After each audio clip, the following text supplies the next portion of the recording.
vamos a presentar la segunda parte del análisis del árbol genealógico de los acusados en el crimen de Fernando Báez Sosa. Vamos a hacer foco particular en una de las familias con más antecedentes a nivel delictivo, que es la familia Pertossi, y que tiene una conexión directa con la familia Sinani.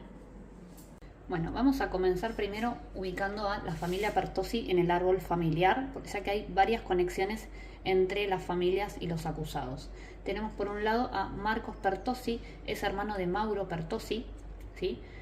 Marcos es el padre de Lucas, uno de los acusados, y Mauro es el padre de Ciro y Luciano. A la vez, la madre de Lucas Pertossi, Ana María Tártara, es hermana de Analía Tártara, que la tenemos por acá, que es la mamá de Alejo Milanesi. Alejo fue uno de los sobreseídos porque no se pudo probar que haya estado presente en la cena. Podemos ver como dato importante que Analía y Ana María también son nombres transformados, ya que comparten el mismo origen. Ahí la pregunta es, ¿dónde se origina el inicio de este nombre y qué simboliza a nivel familiar? Por otro lado, si volvemos a la familia Pertossi, Mauro Pertossi, el papá de Ciro y de Luciano, está casado con María Elena Sinali, que es la hermana de María Paula Sinali, es decir, la mamá de Blas, que fue uno de los últimos en declarar, ¿sí? Acá otra vez tenemos un nombre compartido, ¿no? Que es el nombre María. Bueno, vamos a comenzar analizando a uno de los Pertossi, que es Lucas, ¿no? En esta familia no tenemos mucha información, ya que los padres prácticamente no dieron declaraciones. Lo que sí sabemos es que hay un antecedente delictivo en la historia de Matías Pertossi, el hermano de Lucas, que está preso, mejor dicho, por robo calificado y lesiones, y que los padres querían que envíen a sus hijos a la cárcel de Campana para que él en alguna medida los protegiera, ¿sí? Y después lo tenemos también a Lucas Pertossi, que también tuvo una causa por amenazas en 2018, y es el rugbyer que mandó el mensaje famoso que decía caducó. Cuando le preguntaron sobre ese término utilizado, el padre había dicho en una oportunidad que era una palabra que Lucas utilizaba con frecuencia, pero Lucas dijo que fue algo que escuchó simplemente al pasar y que lo repitió cuando le contaba la información a sus amigos. Así que acá vemos otra vez cómo uno de los imputados no se responsabiliza por sus acciones, ¿no? Que esto es algo que ya lo hemos visto cuando hicimos el análisis de la familia Thompson. Esa es una característica que comparten. Lo llamativo en este caso es que en la familia ya hay un antecedente familiar relacionado a las conductas delictivas, que es el de Matías Pertossi. Pero ¿qué sucede? Como actúa el mecanismo de la negación y no se trabaja sobre eso, porque siempre la responsabilidad pasa a ser de los demás, eso hace que la conducta se repita unos años después, en este caso de la mano de Lucas Pertossi. Puedo inferir que esta es una familia donde la violencia está naturalizada, ¿sí? Porque parece ser moneda corriente en este tipo de dinámica familiar. Bien, un dato importante es el nombre de Marcos Pertossi. Marco es el dios de la guerra.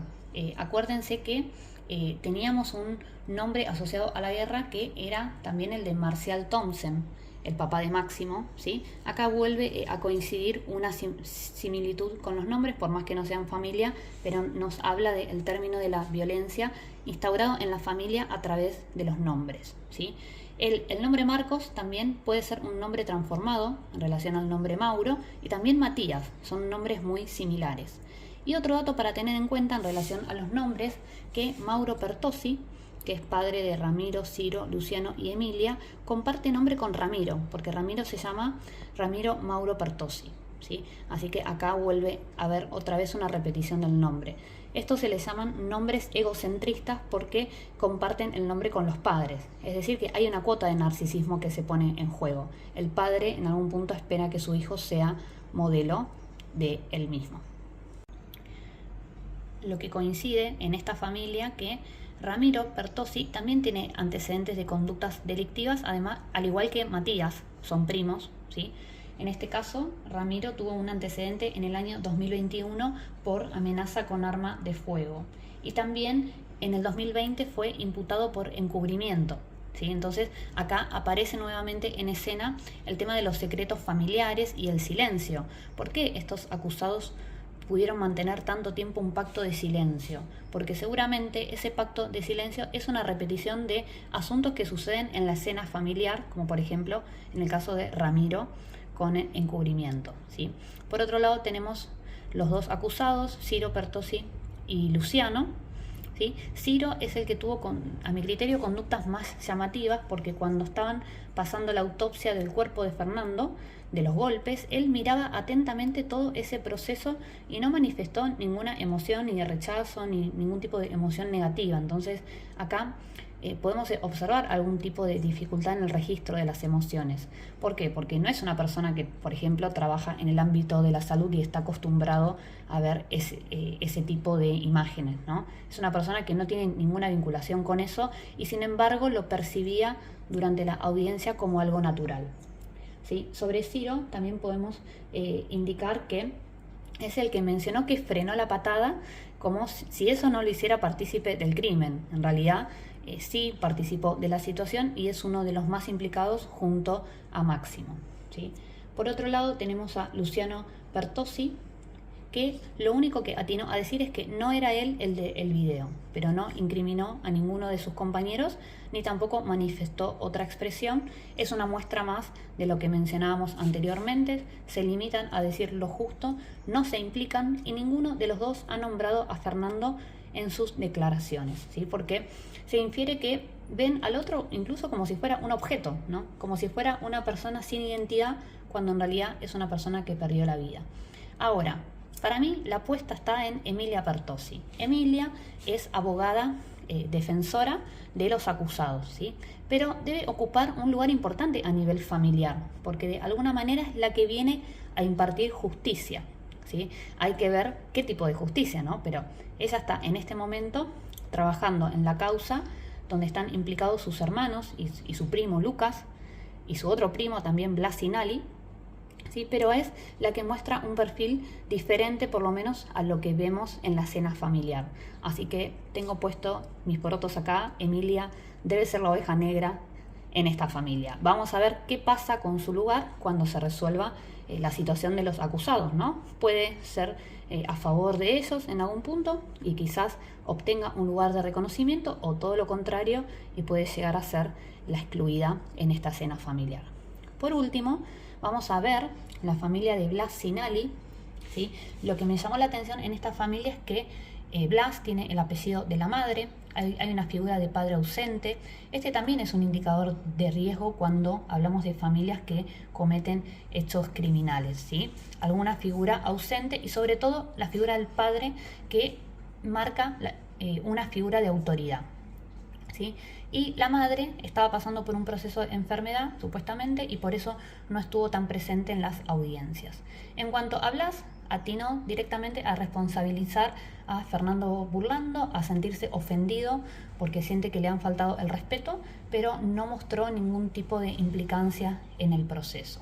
Si vemos la escena a nivel general y a nivel familiar, podemos observar una familia donde la violencia se encuentra naturalizada, donde no hay un buen manejo de las emociones, donde la negación aparece como mecanismo principal y también esta manera de culpabilizar a los otros. Ninguno de estos padres, tenemos 5 y un padre ausente, ninguno de estos 5 papás mostró una actitud de repensar algo de lo sucedido, sino que lo que hacen es, en todo caso, seguir defendiendo a sus hijos, y esto hace que ellos no se puedan hacer cargo de lo que pasa, y si no se pueden hacer cargo, no hay posibilidad de cambio.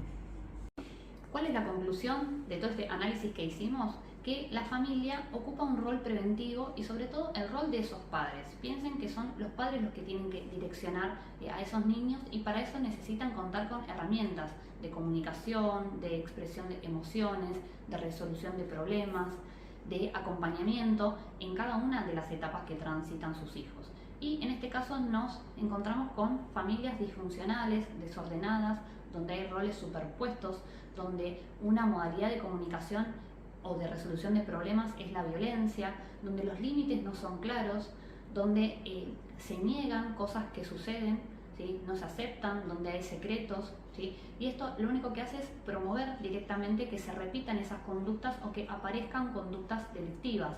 Piensen que la familia Pertossi en Zárate es conocida o reconocida por cometer delitos, por el tráfico de estupefacientes, por haber participado en otros episodios de violencia. Entonces, esto que está pasando no es una novedad para ellos. Lo que pasa es que como fue por mucho tiempo negado o porque lo tienen marcado ya como un estilo de vida, les cuesta hacer cambios sobre eso y lo que hacen es victimizarse y culpar a otros precisamente para no hacer cambios en ese sistema familiar. Son sistemas familiares sumamente rígidos y que tienden a quedar aislados también, ¿no?